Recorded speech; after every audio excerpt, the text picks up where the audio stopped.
Olá pessoal, mais uma vez estamos aqui para darmos continuidade no nosso estudo dessa série sobre a mensagem dos três anjos.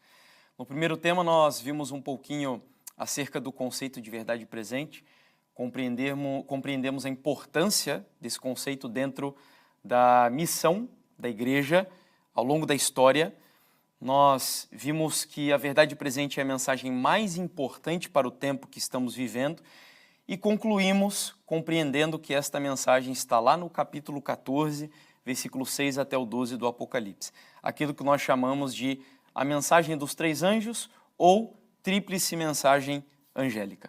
Agora o que nós faremos, antes de entrarmos em cada um dos tópicos dessas mensagens, nós vamos passar por elas assim de uma maneira geral, porque tem alguns assuntos que estão contidos nas três mensagens que eu acho que vale a pena a gente compreender um pouquinho, de forma um pouco mais abrangente, antes de esmiuçarmos os detalhes que nós leremos agora na sequência. Então quero convidar você, antes de abrirmos a palavra do Senhor, a falarmos com Ele mais uma vez. Oremos. Bondoso e eterno Pai, nós vamos abrir a Tua palavra e nós agradecemos ao Senhor, porque nós somos privilegiados por tê-la em nossas mãos e podermos usá-la para compreendermos melhor como devemos viver e o que devemos fazer também enquanto vivemos nesse mundo.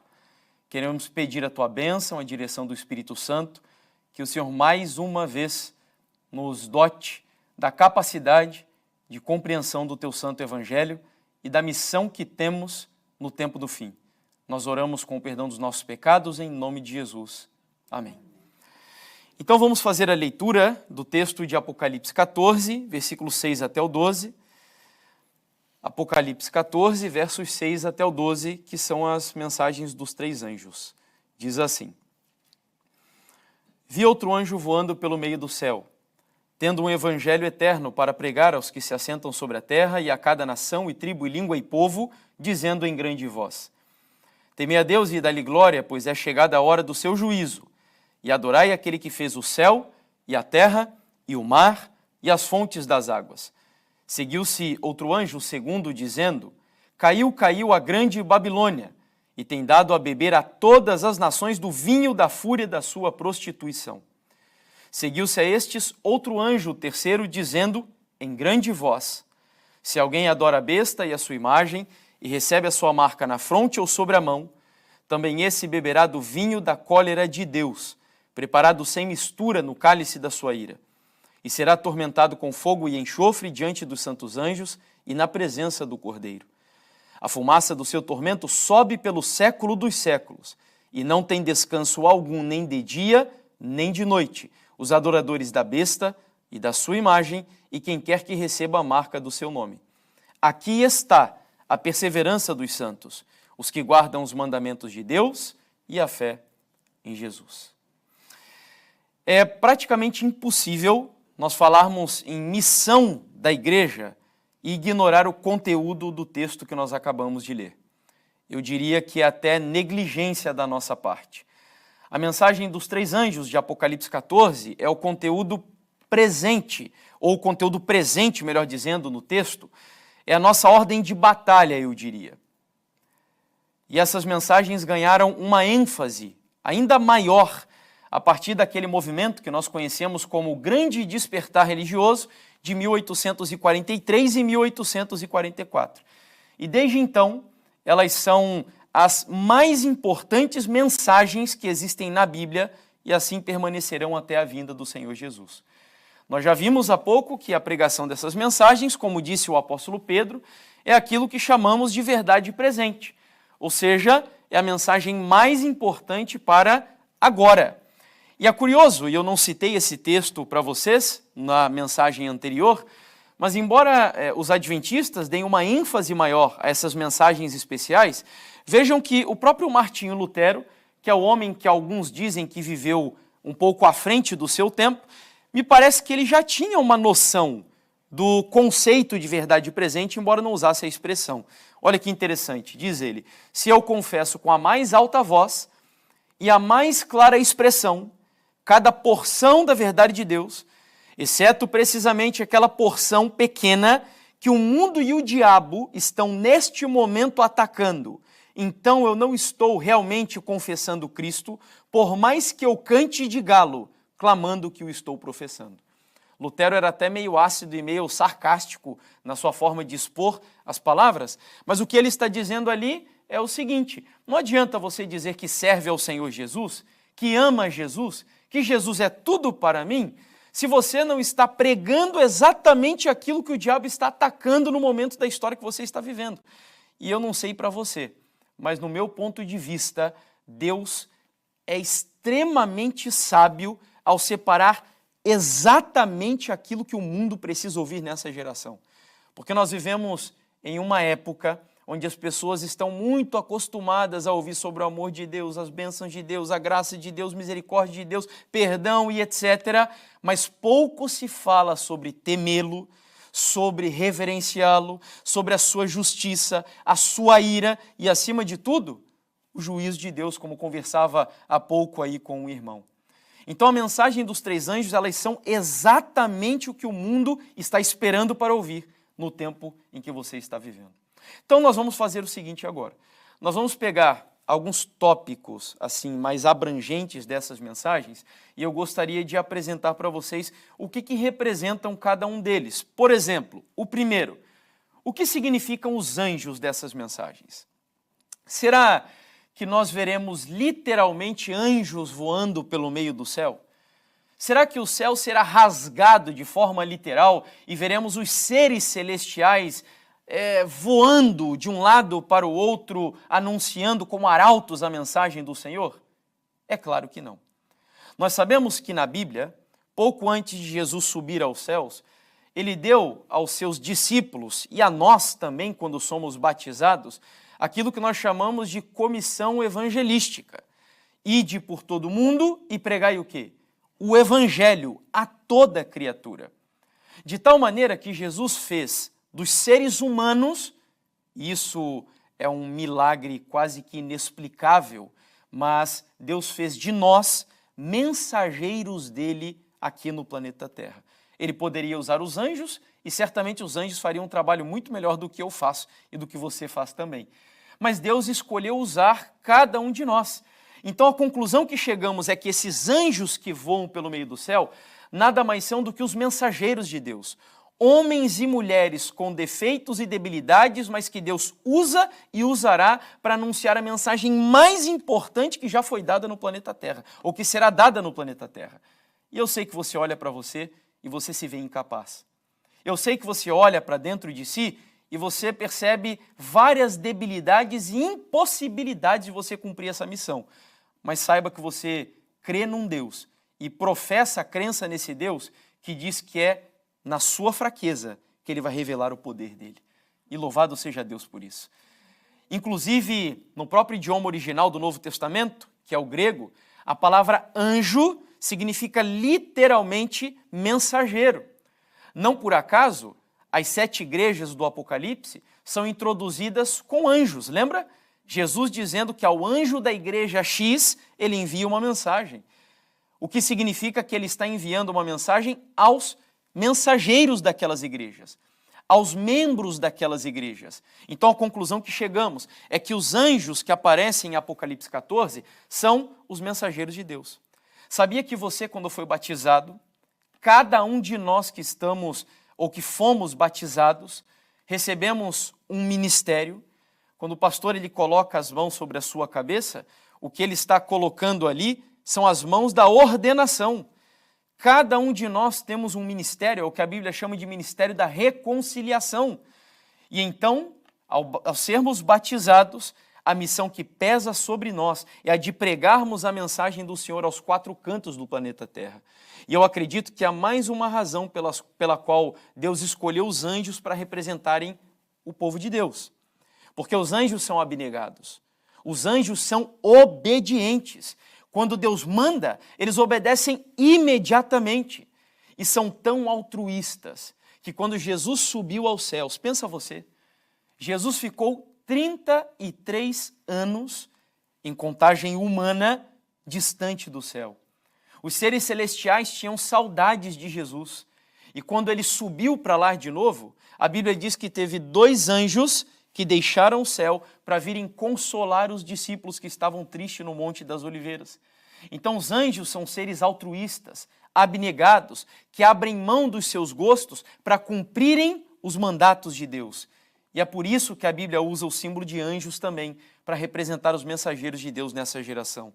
O apóstolo Paulo, em Gálatas capítulo 4, no versículo 14, ele vai usar o exemplo de um anjo para representar a sua missão. Ele diz assim: e posto que a minha enfermidade na carne vos foi uma tentação, contudo, não me revelastes desprezo nem desgosto. Antes me recebestes como um quê? Como um anjo de Deus, como o próprio Cristo Jesus. Então, em conclusão, tem muitas outras passagens que eu poderia citar aqui. Por exemplo, Mateus 11, versículo 10, João Batista é comparado a um anjo. A palavra é traduzida como mensageiro, mas é a mesma palavra do original anjo. Em Lucas 7, 24, João Batista de novo é comparado a um anjo. Em Atos 6, versículo 15, Estevão, quando estava ali pregando a mensagem pouco antes de morrer, ele também é chamado de mensageiro, que é a mesma palavra anjo da Bíblia Sagrada. Então, concluindo esse primeiro tópico, os anjos que voam pelo meio do céu são os mensageiros, são homens e mulheres como vocês, que Deus chamou para anunciarem a última mensagem de misericórdia ao mundo.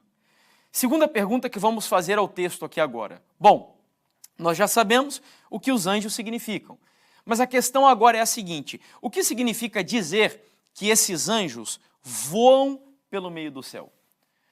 Porque nem sempre na Bíblia os anjos aparecem voando.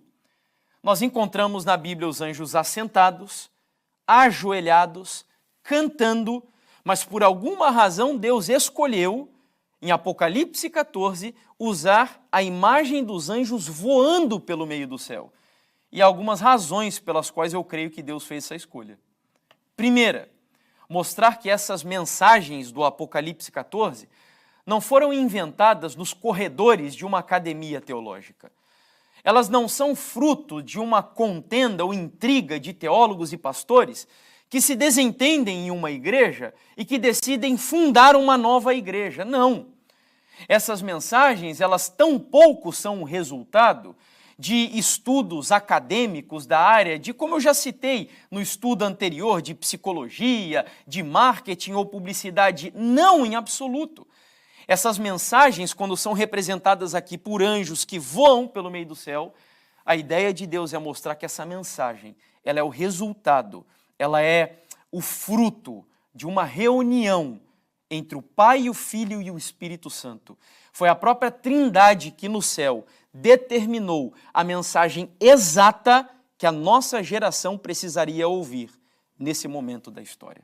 É uma mensagem celestial. É uma mensagem que veio do reino dos céus. E nós veremos isso também no decorrer dessa série de estudos aqui. Mas há uma outra razão também. Voar pelo meio do céu representa o quê? A velocidade, a urgência. A intenção de Deus foi mostrar que nós precisamos anunciar essas mensagens ao mundo de forma urgente. É necessário apressarmos a velocidade com a qual as pessoas devem ouvir urgentemente essa mensagem. Você lembra da citação de Andrews que nós vimos no estudo anterior? Almas estão perecendo, as quais agora estão sendo alcançadas. O tempo para o trabalho é curto, a noite vem em que ninguém poderá trabalhar. É o senso de urgência.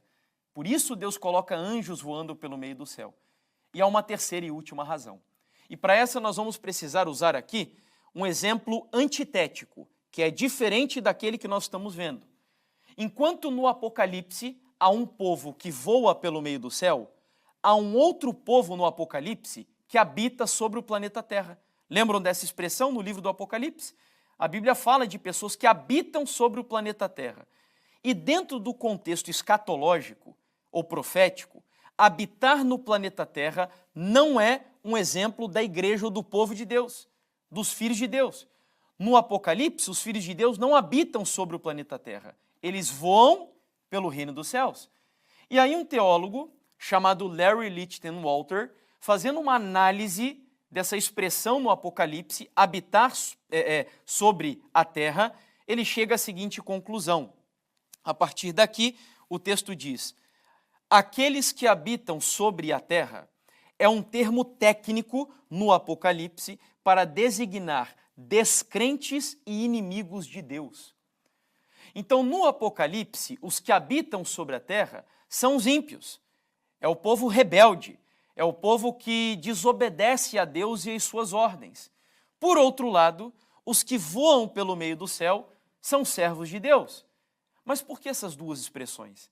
A intenção do Senhor é mostrar que há pessoas que vivem aqui, mas que têm raízes nesse mundo, cuja esperança, cuja vida toda se devota ao aqui e agora, e apenas a isso.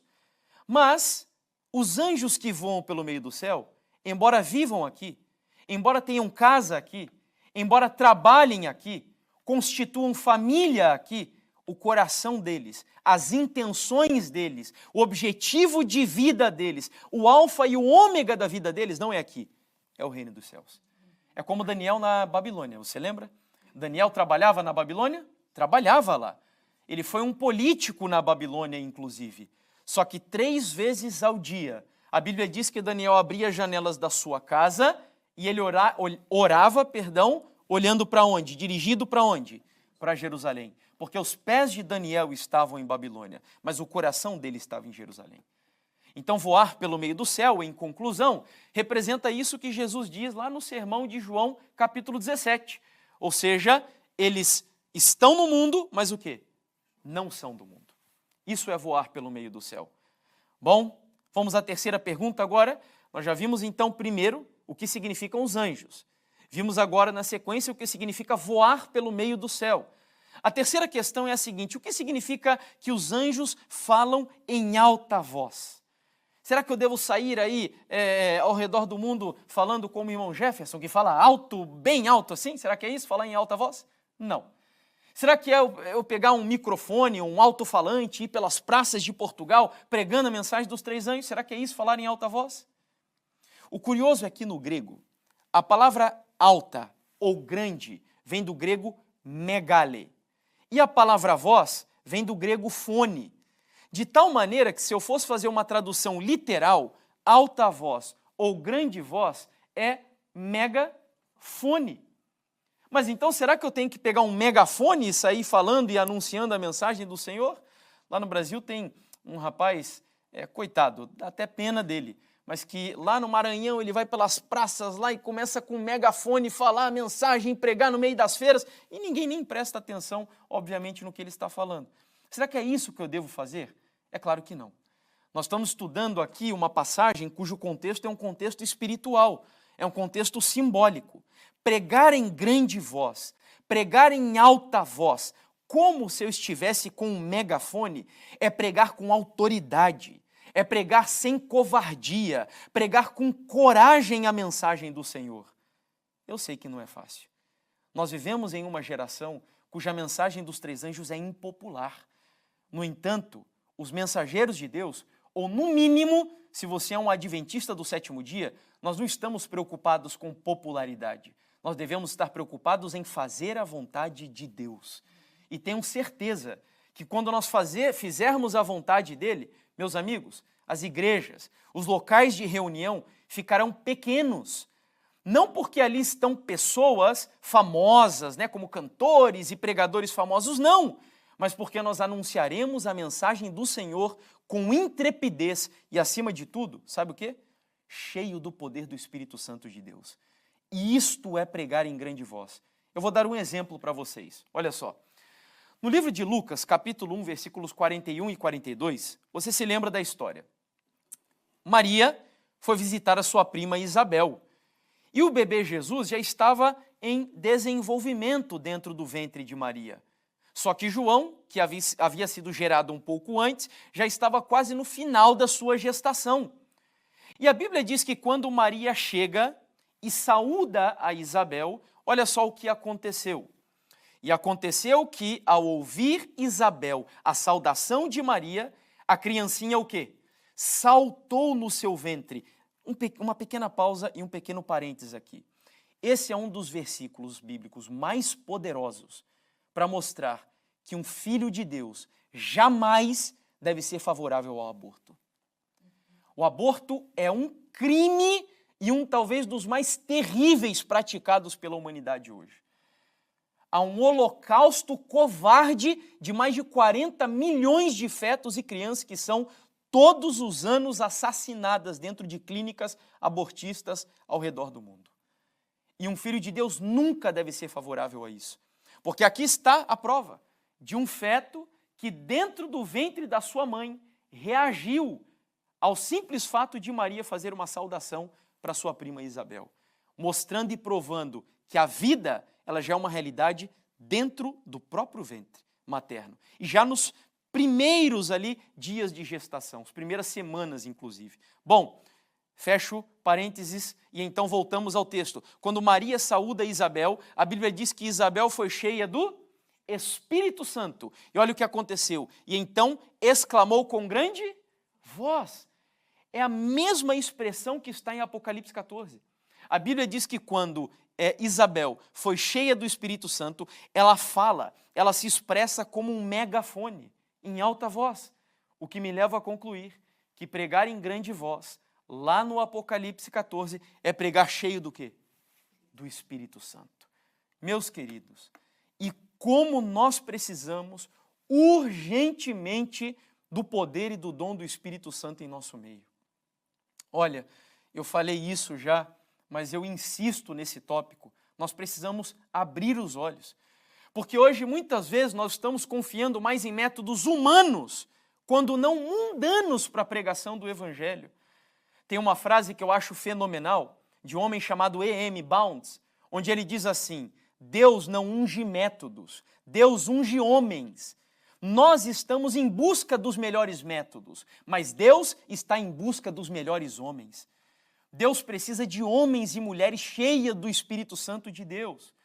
Precisa de pessoas que se disponham a obedecê-lo da maneira como Ele determina. E não como estudos hoje. Olha, tem igrejas hoje, para vocês terem ideia, as chamadas mega churches, ou mega igrejas, igrejas enormes que invadem aí o mundo todo, que parecem mais shopping centers do que igrejas, que fazem estudos de marketing, inclusive, para saber o que as pessoas gostariam que tivesse dentro da igreja.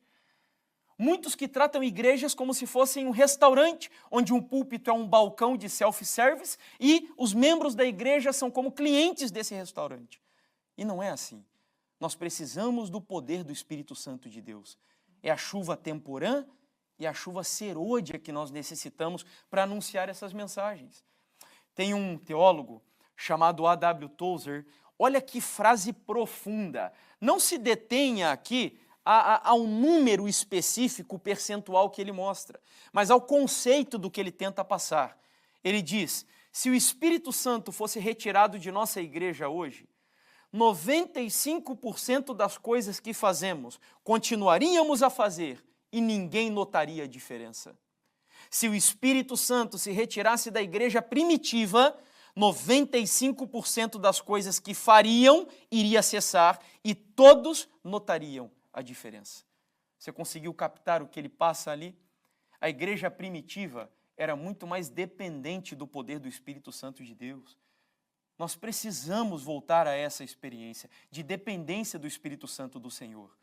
Nos prostrarmos diante de Deus e clamarmos pelo derramamento do Espírito Santo e deixarmos Deus agir. Eu vou abrir o meu coração aqui para vocês. Tem uma profecia que eu li certa vez e eu peço a Deus: Senhor, se eu morrer antes de ver Jesus Cristo voltar, me permita pelo menos estar vivo para experimentar essa profecia na minha vida e vê-la se cumprir na vida da tua igreja, porque vai ser algo fenomenal. A profecia diz assim, que servos de Deus, com semblantes iluminados e resplandecendo de santa consagração, irão de um lado ao outro do mundo, operando curas, milagres e maravilhas, e milhares de pessoas se converterão em um único dia. Por quê? Por causa do poder do Espírito Santo. E é isso que fará com que as pessoas se convertam e se arrependam de uma vida pecaminosa. Então, pregar em alta voz é cheio do Espírito Santo. Vamos resumir brevemente aqui. Primeiro, nós já vimos que os anjos representam os seguidores do Senhor Jesus. Segundo, Nós vimos que voar pelo meio do céu significa que a mensagem ela vem de Deus, não é uma invenção humana, que ela deve ser proclamada com velocidade e rapidez. E, finalmente, nós vimos que eu vivo aqui, mas o meu coração, as minhas intenções estão aonde? Lá no céu, na Jerusalém celestial. E, por fim, pregar em grande voz ou alta voz é pregar cheio do poder do Espírito Santo de Deus e com coragem, com fidelidade. Como diz o apóstolo Paulo, não se envergonhe do Evangelho, porque ele é o poder de Deus para a salvação de todo aquele que crê. Vamos à quarta pergunta, e aí já estamos, se não me engano, na metade. O texto diz que essa mensagem deve ser pregada a toda nação, tribo, língua e povo. O que me leva a concluir que essa não é uma mensagem local. Vocês estão aqui em Espinho, existe a igreja de Espinho, a União Portuguesa, mas a mensagem dos três anjos não se limita ao território de vocês. É uma mensagem mundial. Tanto é que, para pregar uma mensagem mundial, Deus precisa também de uma igreja mundial, organizada mundialmente, que tenha uma missão mundial. Eu vi certa vez um pastor dizendo que só existem duas igrejas católicas no mundo hoje. A Igreja Católica Apostólica Romana e a Igreja Católica Apostólica Adventista. E aí talvez a gente se assuste, mas como assim? É porque católico significa universal. Nós estamos em meio a um conflito onde um sistema religioso promove, e veremos isso no decorrer dessa série, quando chegarmos na mensagem do terceiro anjo, promove a falsa adoração. E para restaurar a verdadeira adoração, Deus levanta um sistema religioso com uma mensagem católica também, ou mundial, no sentido mais correto da palavra. Portanto, a nossa missão é no mundo, a toda nação, tribo, língua e povo. E é por isso que Deus tem uma igreja organizada. É por isso que Deus tem um povo hoje espalhado pelo planeta Terra e que é a coisa mais impressionante de se ver. Aqui nós temos a declaração do atual presidente, que foi reeleito da Igreja Adventista do Sétimo Dia para o mundo todo, que é o pastor Ted Wilson, falando sobre essa consciência da missão mundial da igreja, dizendo: faço um apelo aos adventistas do sétimo dia em todo o mundo para concentrarem a sua atenção em Cristo, em sua palavra, sua justiça, seu serviço do santuário, o seu poder salvador no grande conflito, as mensagens de seus três anjos, sua mensagem de saúde e sua missão dos últimos dias ao quê? Ao mundo e sua breve segunda vinda. Pequeno parênteses aqui de novo. Não sei quantos viram a pregação do pastor Ted Wilson na última conferência geral, a pregação do último dia que ele fez. Quem não viu, assista. Foi uma mensagem espetacular. Muito boa mesmo. E ele, inclusive, retoma essas palavras aqui que disse nessa ocasião, no ano de 2016. Pergunta seguinte que fazemos agora, e aqui é muito importante que você entenda o que vamos ver. A mensagem dos três anjos, elas são sequenciais e acumulativas. Como assim, irmão Jefferson? O que significa dizer que essas mensagens são sequenciais? Vamos lá. Olha o que Ellen White fala sobre elas aqui agora. Olha que texto interessante. A primeira e a segunda mensagens foram dadas em 1843 e 1844. E encontramos-nos agora sob a proclamação de qual delas? Da terceira. Mas todas as três devem ainda ser proclamadas. Pela pena e pela palavra, devemos fazer soar a proclamação, mostrando-lhes a ordem. Então, uma ordem ao você apresentar a mensagem dos três anjos. Eu não posso chegar todo atabalhoado, inventando coisas. Não, há uma ordem específica a ser seguida. E a aplicação das profecias que nos trazem a mensagem do terceiro anjo. Não pode haver terceira sem primeira e sem segunda. Então, a lógica é que eu obedeça a ordem que está ali. Que ordem é essa? Aí está. Eu já vou explicar esse slide para vocês, mas antes disso, por exemplo, vou citar aqui o exemplo do meu sogro, que certa vez ele foi me dar um estudo bíblico.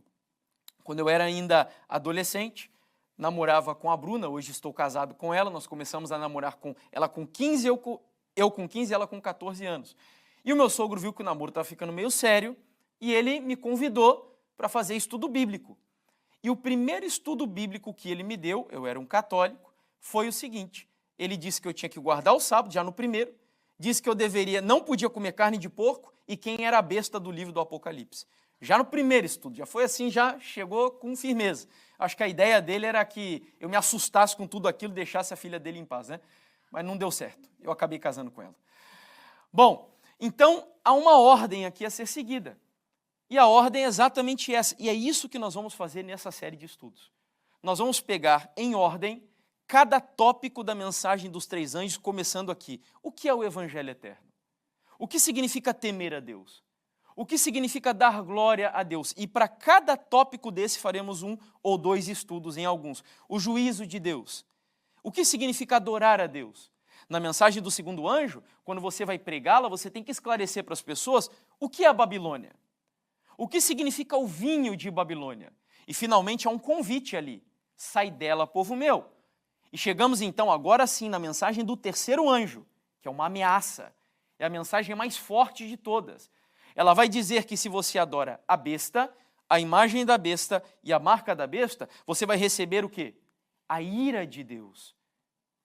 E é por isso que eu digo que hoje é impossível você cumprir a missão da igreja nesse tempo se você não prega sobre o juízo e a ira de Deus. É você pregar metade do evangelho. Muitos olham para a cruz e veem na cruz o amor de Jesus. Olha que exemplo lindo de amor, de abnegação. Pregar a cruz e falar sobre amor apenas é você pregar a metade do evangelho. Porque a cruz, e será o nosso tema na sequência, ela mostra 2 coisas do caráter de Deus: o amor e a justiça, a ira. Serão os temas que veremos mais adiante ao falarmos sobre o evangelho. E por fim, aqui nós temos os mandamentos de Deus e a fé em Jesus. Então há uma ordem ao apresentar essas mensagens. Vamos ao 6º tópico, a 6ª pergunta, e aí já estamos nos aproximando do final. Essas mensagens, elas são a última verdade presente. Não pensa que eu estou aqui fazendo propaganda do meu ministério não, tá bom? Mas é porque elas realmente são a última mensagem de misericórdia. Mas, meu irmão, como que você prova isso para mim? De que elas são a última mensagem que o mundo vai ouvir? É muito fácil. Abra aí a sua Bíblia, você que está com Bíblia, no livro do Apocalipse, capítulo 14, e veja o que diz o próprio verso 14. Apocalipse, no capítulo 14, versículo 14. O texto vai mostrar o que acontecerá logo ao final da mensagem dos 3 anjos, que terminam lá no versículo 12 e 13. Vejam qual é o evento imediato à pregação da mensagem dos 3 anjos. E olhei, e eis uma nuvem branca, e assentado sobre a nuvem, um semelhante a filho do homem, que tinha sobre a sua cabeça uma coroa de ouro, e na sua mão uma foice aguda. Me ajudem aí. Quem é o filho do homem, de acordo com a Bíblia? Jesus. Mas essa cena que está sendo descrita aqui é Jesus em que momento? Quando ele volta. O que me leva a concluir que quando a mensagem dos 3 anjos forem pregadas para todo o mundo, o evento imediato à pregação será o quê? A volta de Jesus. Então a conclusão óbvia que eu chego é que a mensagem dos 3 anjos não são apenas a verdade presente, elas são a última mensagem de misericórdia. É o último convite que as pessoas ouvirão no mundo, meus amigos. Olha, tem uma citação que eu acho fenomenal no livro Grande Conflito, onde Ellen White diz que quando o último sermão for pregado nos púlpitos de uma igreja, quando a última oração for proferida, a última lágrima derramada, a voz da misericórdia de Deus cessará de interceder pelo pecador impenitente. Terá chegado o fechamento da porta da graça. Hoje, ainda há tempo de misericórdia, e louvado seja Deus por isso. Como lemos no primeiro estudo, o mundo está esperando para ouvir. Ainda há oportunidade. Você se lembra do que diz o texto de Amós?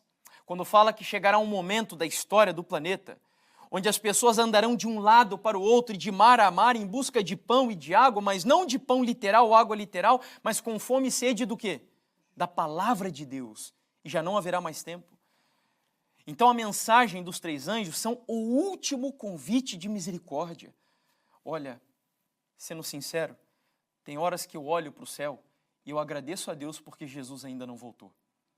Porque tem pessoas que eu conheço que ainda não aceitaram essa mensagem. Pessoas que eu amo, por sinal. Meu pai e minha mãe, o meu irmão.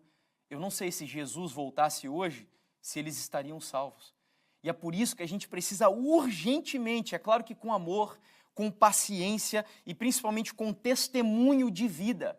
Mas nós precisamos viver a realidade dessas mensagens para anunciar ao mundo que Cristo voltará. Olha o que diz aqui o pastor Hans Larondel, analisando a mensagem dos 3 anjos, como ele vai chegar à conclusão que nós chegamos aqui.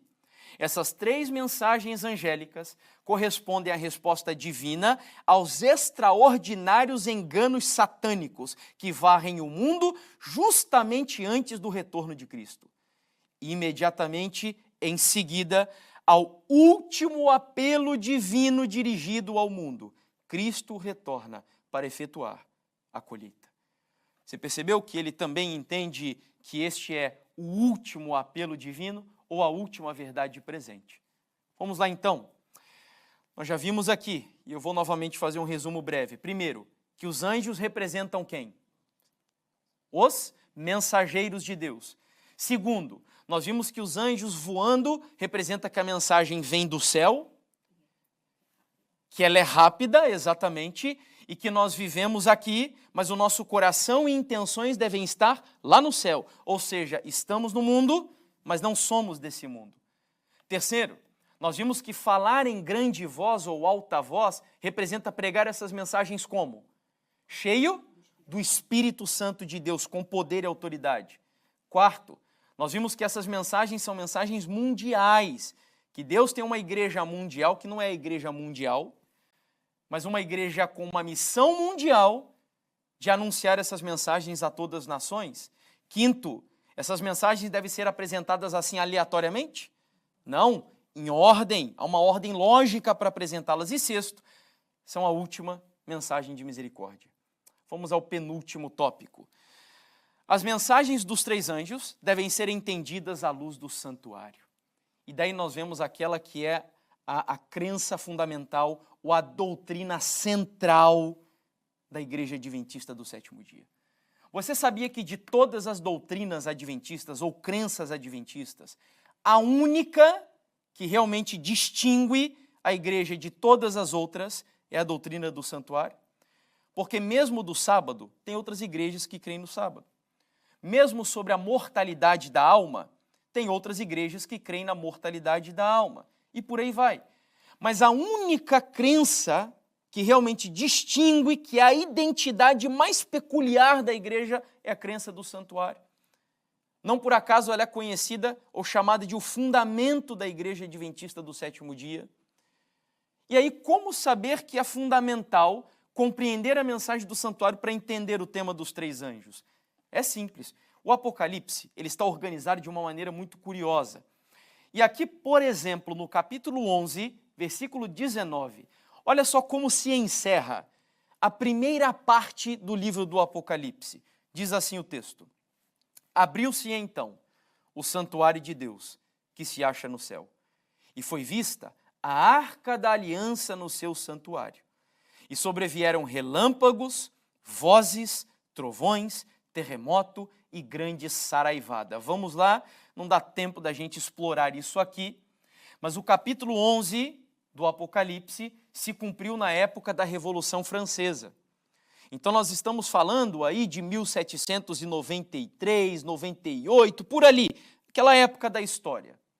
A Bíblia diz que próximo desse período foi aberto no céu o santuário e viu-se um móvel desse santuário, a Arca da Aliança, o que me permite concluir que qual compartimento do santuário foi aberto nesse momento lá no céu? Qual foi? O Santíssimo. Isso está em harmonia com uma profecia que nós conhecemos do livro de Daniel e que nós vamos retomá-la aqui no nosso estudo também da mensagem do primeiro anjo. Então, lá próximo da época da Revolução Francesa, um pouco depois, o Santíssimo do céu foi aberto. E quando o Santíssimo se abre, muita atenção à sequência agora para você não se perder. No capítulo 12, aparece o primeiro inimigo da igreja, que é o dragão. No capítulo 13, aparecem os dois próximos inimigos da igreja, que é a besta que sobe do mar e a besta que sobe da terra, ou a imagem da besta, que é aquilo que nós chamamos de trindade satânica. Quando você estuda cada um desses personagens, eles são uma espécie de paródia com a trindade celestial. O dragão, ele falsifica a obra do Pai. A besta que sobe do mar, a obra do Filho. A imagem da besta, ou falso profeta, a obra do Espírito Santo. Olha que interessante, então. O Santíssimo se abre, os três inimigos da igreja agora no tempo do fim aparecem. O dragão, a besta e o falso profeta. Lá no Apocalipse 14, indo na sequência, nós temos agora Deus levantando quantos anjos para combater a trindade satânica? Quantos? 3 anjos. O primeiro, o segundo e o terceiro. Então o Santíssimo se abre, a trindade satânica aparece. Deus levanta 3 anjos para combater a trindade satânica com a última mensagem de misericórdia. Quando eles cumprem a sua missão, vem o capítulo 15. Vocês estão entendendo que é uma sequência ali? O que acontece no capítulo 15? Agora eu vou precisar que você abra aí a Bíblia de novo, Apocalipse 15, e aí nós vamos ver o que vai acontecer agora. Versículo 1. O texto diz assim: depois destas coisas, olhei, e abriu-se no céu o quê? O santuário do tabernáculo do testemunho. Uma pausa antes da gente continuar a leitura. Vocês notaram que o grande conflito do tempo do fim, da trindade satânica e dos 3 anjos, eles acontecem com a abertura do Santíssimo, certo? Lá no capítulo 11. Agora, novamente, depois que o embate é travado, que os 3 anjos cumprem a sua missão, novamente o Santíssimo aparece. A Bíblia diz que o santuário de novo se abre, o santuário do tabernáculo do testemunho apareceu, e o que haverá na sequência? Versículo 6. Vamos ler o texto, até o 8. Apocalipse 15, versos 6 até o 8. E os 7 anjos, que tinham os 7 flagelos, saíram do santuário, vestidos de linho puro e resplandecente, e cingidos ao peito com cintas de ouro. Então, um dos 4 seres viventes deu aos 7 anjos 7 taças de ouro, cheias da cólera de Deus, que vive pelo século dos séculos. O santuário se encheu do quê? De fumaça, procedente da glória de Deus e do seu poder. E ninguém podia entrar no santuário, enquanto não se cumprissem os 7 flagelos dos 7 anjos. Me ajudem agora. O que está acontecendo aqui nessa cena? Por que ninguém pode entrar mais no santuário nesse momento? Fechamento da porta da graça. Você percebeu que o grande conflito no tempo do fim, entre a trindade satânica, eu volto a repetir, e os 3 anjos, eles acontecem dentro do escopo do Santíssimo, do santuário. Quando Jesus entrou no Santíssimo, o conflito foi lançado. Quando os 3 anjos cumprirem a sua missão, o Santíssimo se fecha e acabou. O que significa dizer que é impossível nós entendermos a mensagem dos 3 anjos longe da compreensão de que assunto? Do santuário. É extremamente importante estudar o santuário para você compreender a mensagem dos 3 anjos. Vamos para o último tópico, que é o 8º. A pergunta é a seguinte, ou melhor, é uma conclusão. A mensagem dos 3 anjos são mensagens decisivas. Nós não estamos aqui apresentando a vocês e tampouco ao mundo uma mensagem qualquer. Elas não visam apenas dar informações novas para as pessoas. Nós estamos aqui tratando uma mensagem de vida ou morte. Uma mensagem de salvação eterna ou de morte eterna. Olha, pode ter certeza que a única forma de que pessoas hoje saiam de cima do muro é pregando essas mensagens. Porque a mensagem dos 3 anjos, elas abalam as estruturas de qualquer pessoa. Elas farão com que as pessoas tomem a última e mais importante decisão das suas vidas. Porque elas são mensagens decisivas. Como você chega a essa conclusão? Lendo o texto. Se você ler Apocalipse 14, lá no versículo 15 e 16, se você quiser acompanhar, o texto diz assim: outro anjo saiu do santuário gritando em grande voz para aquele que se achava sentado sobre a nuvem: toma a tua foice e ceifa, pois chegou a hora de ceifar, visto que a seara da terra já amadureceu. Olha que interessante. Quando o texto diz que há um amadurecimento da seara da terra ao pregar a mensagem dos 3 anjos, isso significa que a seara já está pronta para ser o quê? Colhida, ceifada. As pessoas já ouviram a mensagem e já tomaram a decisão. E no contexto bíblico ainda tem um adicional. Para que a seara fosse amadurecida e estivesse pronta para a colheita, o que tinha que acontecer antes? Havia uma chuva que Deus enviava para preparar agora definitivamente o grão amadurecido para a colheita. E como essa chuva era chamada? De chuva serôdia. Então, a continuação de Apocalipse 14, ela me leva a intuir e a concluir que há um derramamento da chuva serôdia. Com o derramamento da chuva serôdia, a seara da terra amadurece e ela está pronta para ser colhida.